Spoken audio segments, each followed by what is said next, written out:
नमस्कार दोस्तों, मैं राजेश अग्रवाल पन्ना कंपटीशन क्लासेस में जोरदार स्वागत करता हूं आपका। मध्य भारत का इतिहास जो चल रहा है उसमें आज नेक्स्ट लेक्चर नंबर 15 पे, और सल्तनत काल में तुगलक वंश में आज तीसरे शासक की बात होनी है, फिरोज शाह तुगलक। ठीक है, गया मोहम्मद फिर गया। ठीक है, तो गयासुद्दीन तुगलक, मोहम्मद बिन तुगलक और फिर मतलब फिरोज शाह तुगलक। गया मोहम्मद फिर गया, तू अब नाना मत कर, ये कोड कल मैंने बताया था। तो फिरोज शाह तुगलक का जो टाइम है दोस्तों, वो टाइम है 1351 से लेके 1388 तक, 1351 से लेके 1388 तक। फिरोज शाह तुगलक जो है वो मोहम्मद बिन तुगलक का चचेरा भाई था। चचेरा भाई, मोहम्मद बिन तुगलक का चचेरा भाई था। रज्जब तथा बीबी नैला का पुत्र, रज्जब तथा बीबी नैला, माता पिता का नाम क्या है दोस्तों? रज्जब तथा बीबी नैला का पुत्र था ये। एमबीटी मोहम्मद बिन तुगलक का चचेरा भाई था। ठीक है, इसी की याद में, मोहम्मद बिन तुगलक की याद में इसने जौना खां नामक शहर बसाया था, क्योंकि एमबीटी का एक नाम क्या था? जौना खां। तो रज्जब तथा बीबी नैला का पुत्र था। जब इसकी 1351 में ठट्टा हरियाणा में मृत्यु होती है बीमारी के चलते, तो इसको सुल्तान बनने की इतनी जल्दी पड़ी रहती है फिरोज शाह तुगलक को कि ये ठट्टा में ही अपना राज्याभिषेक करा लेता है। जहां पे ये खत्म होता है मोहम्मद बिन तुगलक, वहीं ठट्टा में अपना राज्याभिषेक करा लेता है। ठट्टा में राज्याभिषेक, और फिर दूसरी बार राज्याभिषेक कराता है सेकेंड टाइम दिल्ली में। तो इतनी जल्दी पड़ी रहती है इसको दिल्ली का सुल्तान बनने की कि ठट्टा में ही अपना राज्याभिषेक करा लेता है। ठीक है, फिर झांसी और जो सिरसा, हरियाणा में झांसी और सिरसा हरियाणा में बता चुका हूं। सिरसा किसकी राजधानी थी? अलाउद्दीन खिलजी ने राजधानी बनाई थी सिरसा। ठीक है, तो झांसी और सिरसा में पानी की कमी बहुत ज्यादा थी, तो पानी की कमी को दूर करने के लिए इसने नहरें खुदवाई, नहरों का जाल बिछवाया। इनफैक्ट सबसे पहले नहर किसने खुदवाई है? गयासुद्दीन तुगलक ने। लेकिन नहरों का जाल बड़े पैमाने पर नहरें किसने बनवाई है? फिरोज शाह तुगलक ने। तो झांसी तथा सिरसा में पानी की कमी को दूर करने के लिए इसने नहरों का जाल बिछवाया। ठीक है, फिर एमबीटी ने जो सोंधर ऋण दिया था किसानों को, सोंधर या इसी का एक नाम था तकावी ऋण, यह तकावी ऋण इसने पूरी तरीके से माफ कर दिया। जैसे कमलनाथ सरकार ने किसानों का ऋण माफ किया था 2 लाख रुपए तक, कमलनाथ सरकार जो 2018 में आई थी मध्य प्रदेश में।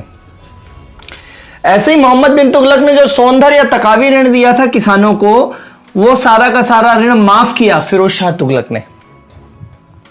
Getting my point? तो पूरी तरीके से इन ऋणों को माफ कर दिया।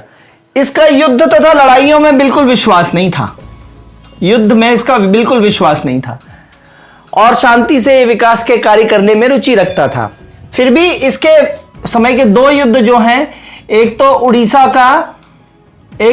के जाजनगर में, 1360 में उड़ीसा के जाजनगर में भानुदेव सेकंड को हराया था इसने। भानुदेव सेकंड को हराकर जगन्नाथ मंदिर लूटा था। तो 1360 में उड़ीसा में जाजनगर में भानुदेव सेकंड को हराकर इसने क्या जीता था दोस्तों?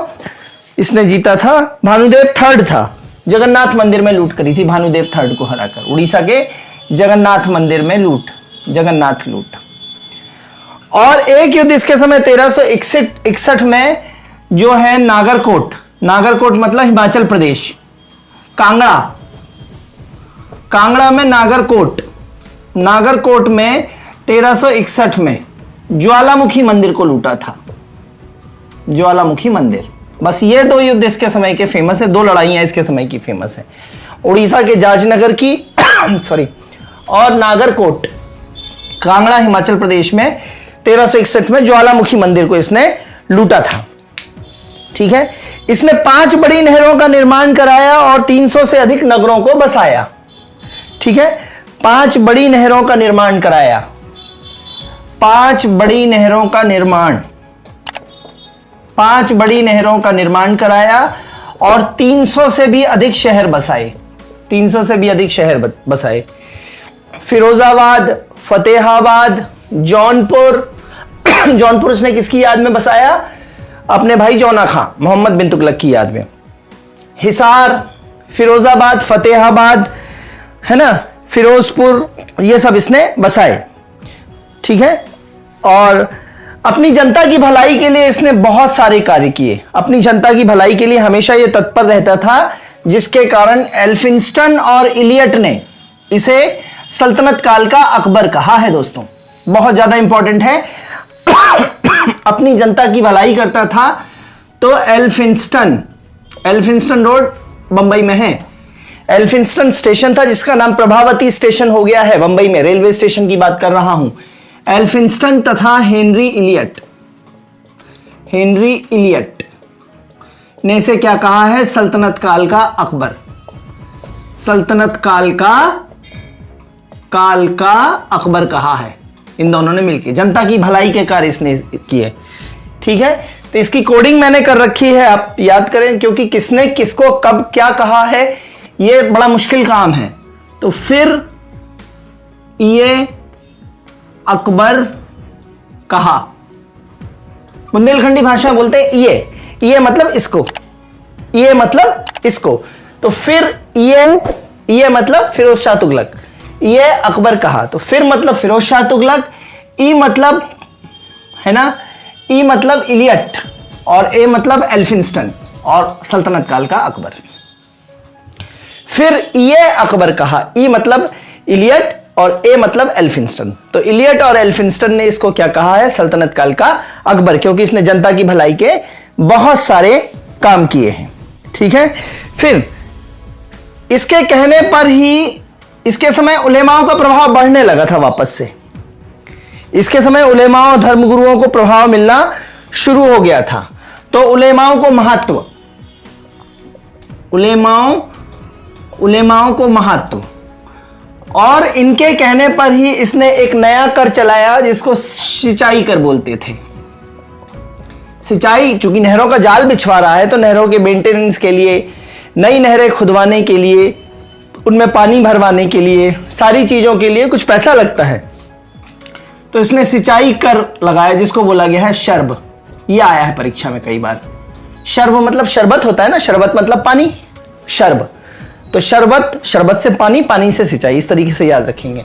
तो इसने एक सिंचाई कर लगाया उलेमाओं के कहने पे, जिसको सिंचाई कर शर्ब बोला गया, और ये 1/10 भाग होता था प्रोडक्शन का। टोटल प्रोडक्शन का 1/10 भाग होता था। ठीक है। इसने पुराने 24 कष्टकारी करों को समाप्त करते हुए, जैसे 33 कर समाप्त हुए हैं ना जीएसटी बनाने में, कितने कर समाप्त हुए हैं? 33 अप्रत्यक्ष करों को समाप्त कर, 33 अप्रत्यक्ष करों को समाप्त कर एक जीएसटी आया है दोस्तों। इनडायरेक्ट टैक्सेस 33 टाइप्स के समाप्त होके एक जीएसटी आया है। ऐसे इसने 24 कष्टकारी करों को समाप्त करके, इनको खत्म करके, और 5 प्रकार के कर लगाए। 5 कर लगाए। 5 कर का कोड क्या है दोस्तों? याद रखिएगा, ये सब मेंस का कंटेंट बता रहा हूं। 5 का कर लगाए। खाज खुजाऊ, है ना, मतलब ऐसे बीटेक्स लगाते हैं ना, खाज मतलब ये चीज, फंगल इन्फेक्शन। ठीक है। तो खाज खुजाऊ। ठीक है। तो खराज, है ना, इससे मतलब क्या है दोस्तों? खाज खुजाऊ। 5 प्रकार के कर लगाए इसने 24 कष्टकारी करों को समाप्त करके। तो खा मतलब खराज, कृषि पर लगने वाला कर है खराज, पढ़ चुके हैं पहले। कृषि भूमि पर लगने वाला टैक्स, कृषि पर लगने वाला कर क्या है? खराज। फिर खू से मतलब है खुम्स, युद्ध में लूटे गए धन पर जो 80% सुल्तान के पास भेजना पड़ता था, 20% इक्तादार रखता था, वो खुम्स, युद्ध में लूटा हुआ धन, खुम्स। फिर जजिया, सभी पर लगता था, गैर मुसलमानों पर जो कर लगता था वो जजिया कहलाता था। और जकात जो है वो मुसलमानों पे लगता था, और उनकी इनकम का 1/10%, मुस्लिमों पर उनकी इनकम का 1/10%। और ऊ से मतलब है उश्र, मुस्लिमों के पास जो भूमि थी उस पर लगने वाला कर। फिर से एक बार डिटेलिंग किए देता हूं दोस्तों। खराज का मतलब होता है कृषि भूमि पर लगने वाला कर। जजिया जो था, इसमें ध्यान दीजिएगा, कि फिरोज शाह तुगलक जो है भारत में पहली बार पूर्ण रूप से जजिया लगाने वाला सुल्तान था। इसके पहले तक के शासक जो है जजिया वो ब्राह्मणों पे नहीं लगाते थे, स्त्रियों पे नहीं लगाते थे, अपंगों में नहीं लगाते थे, बच्चों पर नहीं लगाते थे, लेकिन इसने जो है जजिया ब्राह्मणों पर भी लगाया। तो ब्राह्मणों पर भी जजिया लगाने वाला पहला व्यक्ति सल्तनत काल का शासक कौन है? फिरोज शाह तुगलक। तो इसने ब्राह्मणों पर भी जजिया लगाया है। जजिया किन पे लगता था? गैर मुसलमानों पे। इसीलिए लोग अपना धर्म तब्दील करके मुसलमान हो जाते थे कि उनको जजिया ना देना पड़े, और जो मुसलमान नहीं होते थे उनको जजिया कर देना पड़ता था। तो गैर मुसलमानों पर लगने वाला कर, और गैर ब्राह्मणों पर भी था, मतलब ब्राह्मणों पर नहीं लगता था, लेकिन इसने क्या पहली बार ब्राह्मणों पर भी ये कर लगाया जजिया। तो ये बात ध्यान में रखना है। खुम्स युद्ध में लूटा हुआ धन, इसकी डिटेलिंग कर चुका हूं। जकात, जकात दोस्तों जो है ये जकात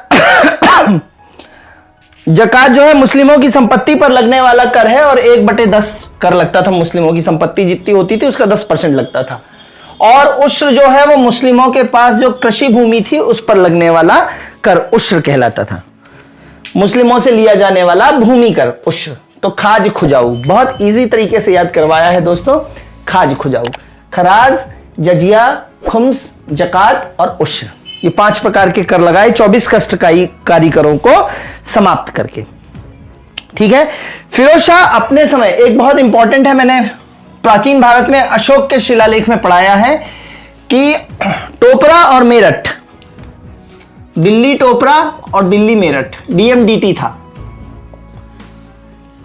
पहला स्तंभ लेख है, पहला स्तंभ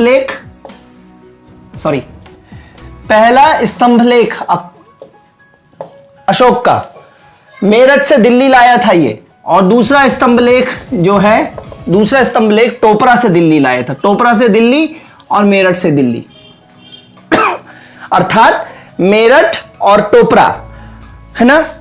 ठीक है, मेरठ और टोपरा। टोपरा कहां पे है? खिजराबाद जिसको बोला गया है। तो मेरठ और टोपरा से दिल्ली जो है वो 2 स्तंभ लेख लाया था। कौन? फिरोज शाह तुगलक। बहुत इंपॉर्टेंट है। किसके स्तंभ लेख? अशोक के स्तंभ लेख। फिर अनाथ एवं विधवा स्त्रियों के लिए, अनाथ एवं विधवा स्त्रियों, है ना, निराश्रितों के लिए इसने एक डिपार्टमेंट बनवाया जिसको बोला गया दीवाने खैरात। दीवान ए खैरात। खैरात बंटती है ना, फ्री में चीजें बंटती हैं, उसको बोलते हैं खैरात। तो विधवा स्त्री, बेसहारा लोगों, निराश्रित लोगों के लिए इसने एक डिपार्टमेंट बनाया, दीवाने खैरात। ठीक है।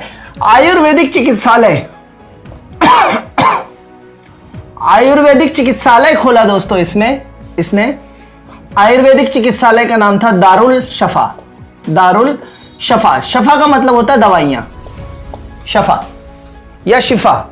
शिफा जैसे कई मुस्लिम की दुकान होती है तो उसमें शिफा केमिस्ट इस तरीके से लिखा होता है। दवाइयों की दुकानें जो होती हैं, शिफा केमिस्ट। ठीक है। तो आयुर्वेदिक चिकित्सालय, तो आयुर्वेदिक चिकित्सालय का नाम क्या था? दारुल शफा। दारुल शफा नाम से इन्होंने एक जो है आयुर्वेदिक पद्धति पर आधारित राजकीय अस्पताल खोला। फिर सल्तनत काल में इसके पास दासों की संख्या सबसे ज्यादा थी, 1.80 लाख, या दूसरे शब्दों में मैं कहूं तो 1,80,000 दास थे। सल्तनत काल में सबसे ज्यादा दास किसके पास थे? फिरोज शाह तुगलक के पास। ठीक है। तो 1,80,000 दास इनके पास थे, और दासों के बेहतरी के लिए इन्होंने बनाया था दीवान ए बंदगा। दीवान ए बंदगा, बंदगा का मतलब होता है दास, पहले बता चुका हूं शुरुआती लेक्चर्स में। दीवाने बंदगा, दास, बंदगा मतलब दास, नौकर, सेवक। तो दासों की बेहतरी के लिए इसने एक अलग डिपार्टमेंट बनाया, दीवाने बंदगा। फिर पहली बार इसने सल्तनत काल में सैनिकों का जो पद था, सैनिकों के पद को वंशानुगत कर दिया दोस्तों। हेरिडिटरी कर दिया, वंशानुगत कर दिया।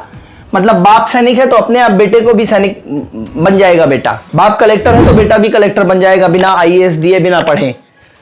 और जब ऐसा होगा, कोई भी चीज वंशानुगत होगी तो कैसा हाल होगा आप जानते ही हैं। वंशानुगत होने पर चीजें अपने आप जब मिलने लगती हैं, बिना प्रयास के मिलने लगती हैं, तो उसकी क्वालिटी क्या हो जाती है? घटती है। वंशानुगत नहीं होनी चाहिए।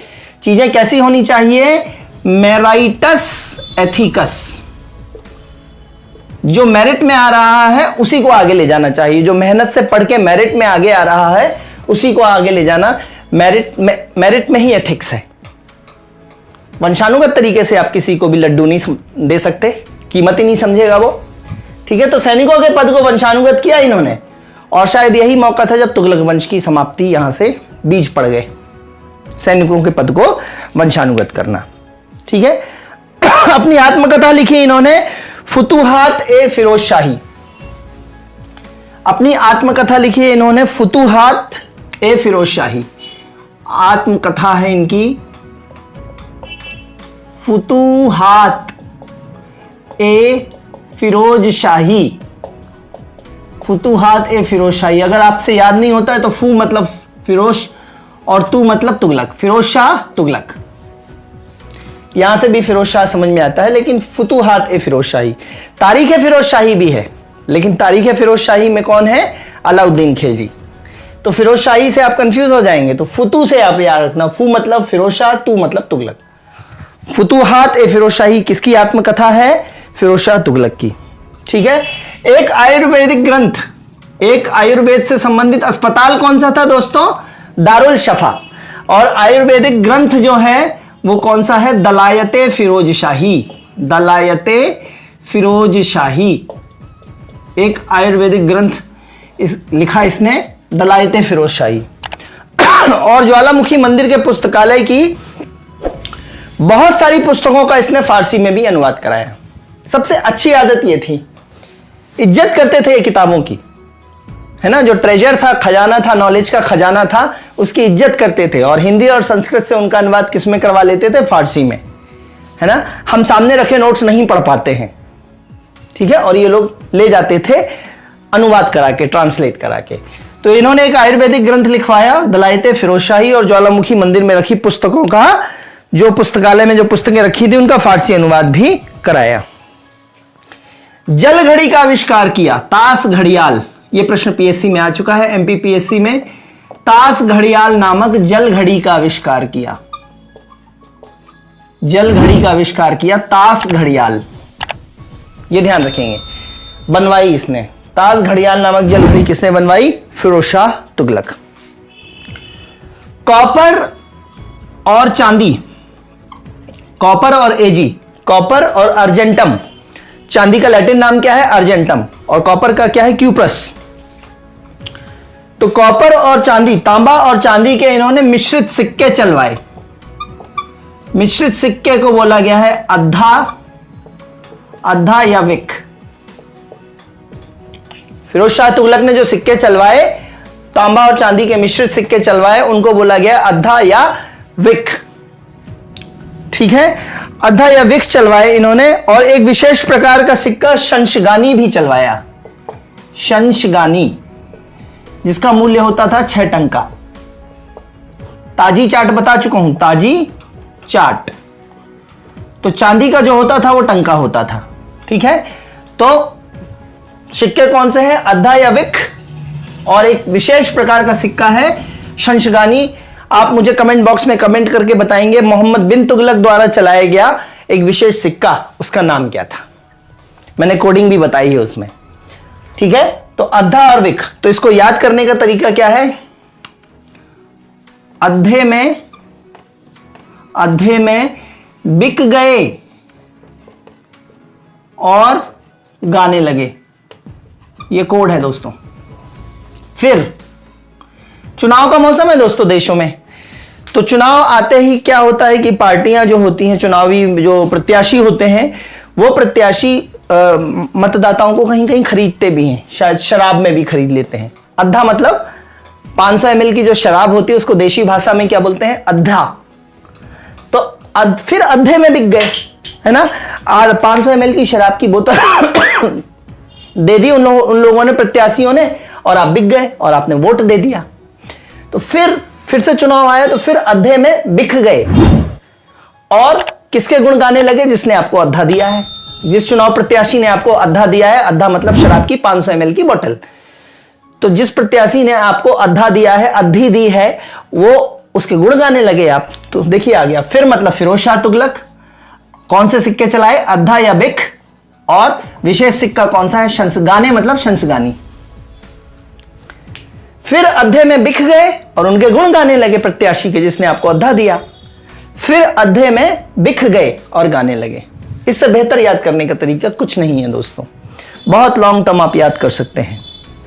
ठीक है, तो फिर अध्याय में बिक गए और गाने लगे। तो ये सिक्कों से संबंधित बात हो गई, अद्धा, बिक और शंसगानी। क्लियर है दोस्तों? बेरोजगारों के लिए इसने रोजगार के अवसर खोले। ये आ चुका है परीक्षा में दोस्तों, बेरोजगारी समाप्त, रोजगार के अवसर इसने बनाए, ये आ चुका है। किस सल्तनत काल के शासक ने रोजगार, तभी तो इसे सल्तनत काल का अकबर बोलते हैं दोस्तों। बेरोजगारों के लिए रोजगार के अवसर खोले, फूल, फल, बागवानी, इन सब पे काम किया इसने। हालांकि बागों का राजकुमार मेरे ख्याल से बाबर को बोलते हैं, यह प्रश्न आ चुका है, बागों का राजकुमार, तो बागों का राजकुमार बाबर को बोला गया है। फूल, फल और बागवानी पे ध्यान किसने दिया है? फसल चक्र पे ध्यान किसने दिया था? मोहम्मद बिन तुगलक ने। फसल चक्र का महत्व मोहम्मद बिन तुगलक ने समझाया था, जबकि फूल, फल और बागवानी डिपार्टमेंट जो है या इनकी बेहतरी के लिए काम किसने करवाया है? फिरोज शाह तुगलक। लोक निर्माण विभाग, लोक निर्माण विभाग जिसको आज की डेट में हम बोलते हैं PWD, public works department. PWD department जैसी चीज बनाई इसने, लोक निर्माण विभाग जैसी चीज बनाई, और इसीलिए इसे फिर सल्तनत काल का अकबर कहा गया। ठीक है, इसके बाद फिरोज शाह कोटला दुर्ग का निर्माण कराया दिल्ली में। फिरोज शाह कोटला स्टेडियम आपने सुना होगा, जिसका नया नाम क्या है? अरुण जेटली स्टेडियम। फिरोज शाह कोटला स्टेडियम दिल्ली। तो फिरोज शाह कोटला दुर्ग, फिरोज शाह कोटला दुर्ग का निर्माण कराया है इन्होंने दिल्ली में, और वहीं पे फिरोज शाह कोटला स्टेडियम भी था जिसका नाम है, नया नाम है अरुण जेटली स्टेडियम। ठीक है, बीजेपी के नेता थे जिनका देहावसान हो चुका है। संगीत पर प्रसिद्ध पुस्तक गुन्यातुल मुगनिया, यह प्रश्न आ चुका है। गुन्यातुल मुगनिया, संगीत पर प्रसिद्ध पुस्तक लिखी है इन्होंने एक, गुन्यातुल मुगनिया। इसी के समय या इसी ने लिखवाई है, एक पुस्तक है संगीत पे, गुन्यातुल मुगनिया, याद रखेंगे, गुन्यातुल मुगनिया। ठीक है, और बाबर ने एक पद्य शैली चलाई थी, जब बाबर पढ़ाऊंगा मैं आपको, तो बाबर ने एक पद्य शैली चलाई थी, मुब-इयान पद्य शैली। बाबर की पद्य शैली कौन सी है दोस्तों? मुब-इयान पद्य शैली। और ये गुन्यातुल मुगनिया किसकी किताब है? संगीत पर आधारित किताब है, किसकी? फिरोज शाह तुगलक की, गुन्यातुल मुगनिया। ठीक है, और फिरोज शाह तुगलक को मध्य भारत का जो सल्तनत काल का है पहला कल्याणकारी निरंकुश शासक बोलते हैं। कल्याणकारी निरंकुश, समझ पा रहे हैं आप? करता तो मन की है, ये दासों को बना रखा है इसने, लेकिन जनता की कल्याण भी कर रहा है ना। जैसे कुछ माँ बाप होते हैं ना, कल्याणकारी निरंकुश टाइप के होते हैं, वो बच्चों को निरंकुशता से पीटते हैं, बहुत ज्यादा नियम कानून में रखते हैं, लेकिन बच्चों का कल्याण तो करते हैं, पढ़ाते लिखाते हैं, लेकिन बहुत सीमाओं में रख के, बहुत अनुशासन में रख के, बहुत कड़क एनवायरमेंट में रख के। तो ऐसे माँ बाप कैसे होते हैं? कल्याणकारी निरंकुश। ठीक है, कुछ टीचर भी ऐसे हो सकते हैं। ठीक है, तो यह सल्तनत काल या मध्य भारत के इतिहास का कल्याणकारी निरंकुश शासक कौन कहलाता है? फिरोज शाह तुगलक। तो काफी सारी विशेषताएं हैं फिरोज शाह तुगलक की। ठीक है, कश्मीर का अकबर कश्मीर का अकबर भी पढ़ाऊंगा मैं आपको, जैनुल आब्दीन, एक शासक है जैनुल आब्दीन, जब मैं कश्मीर आपको पढ़ाऊंगा तब बताऊंगा। ठीक है, तो ये फिरोज शाह तुगलक यहां पे समाप्त होता है। एक चीज और रह गई है इसमें, फिरोज शाह तुगलक के बाद फिर फिरोज शाह तुगलक की मृत्यु कब हो जाती है? 1388 में। तो 1388 से फिरोज शाह तुगलक के बाद गया मोहम्मद, फिर गया, तू अब ना मत कर। तो फिरोज यहां तक हो गया है दोस्तों, इसका टाइम पीरियड 88 है। अब ये गयासुद्दीन तुगलक जो सेकंड है, इसका टाइम पीरियड हो जाएगा 88 से 89, है ना। कितने 88? 1300। फिर तुगलक शाह का टाइम पीरियड हो जाएगा 1389 से लेके 1390 तक। अबू बकर का टाइम हो जाएगा 1390 से लेके 1388-89, और इसके बाद अबू बकर का टाइम है 89-90। है ना, 88-89। ओह कुछ गड़बड़ हुआ है हल्का सा, ठीक है। कुल मिला के ये नासिरुद्दीन 88-89 90 तक यहां तक हो जाता है अबू बकर का। फिर नासिरुद्दीन महमूद शाह फर्स्ट, ये होता है 1390 से लेके 1394 तक, और नासिरुद्दीन महमूद शाह सेकेंड 1394 से लेके 1414, और यहीं पे आके तुगलक वंश समाप्त होगा। ये शासक पढ़ने नहीं है अब अपने को, तो यहीं पे समाप्त कर रहा हूं मैं तुगलक वंश। 1394 से लेके 1414 अर्थात 20 साल के लिए नासिरुद्दीन महमूद शाह सेकेंड, और इसी के समय 1398 में, इसके बीच का पीरियड है ना 1398, तो 1398 में इसी के समय मंगोल जो होता है तैमूर लंग का आक्रमण होता है, या तिमोर लेन तैमूर लंग का आक्रमण होता है। मंगोलियाई शासक तैमूर लंग का आक्रमण होता है, और इसी का एक सिपा सालार होता है खिज्र खां, जो कि सैयद वंश की नींव डालता है। तो तुगलक वंश के बाद कौन सा वंश पढ़ेंगे अपन? सैयद वंश। क्लियर है? तो मंगोल शासक तैमूर लंग, लंग का मतलब है लंगड़ा, ये तैमूर जो है ये लंगड़ा था, इसलिए इसको तैमूर लंग बोला गया है, या मंगोलियाई भाषा में इसको तिमोर लेन भी बोलते हैं, लंगड़ा होने के कारण लंग बोलते हैं। और 1398 में इसका भारत पे आक्रमण हुआ, और कौन से वंश की स्थापना हुई? सैयद वंश की स्थापना हो गई।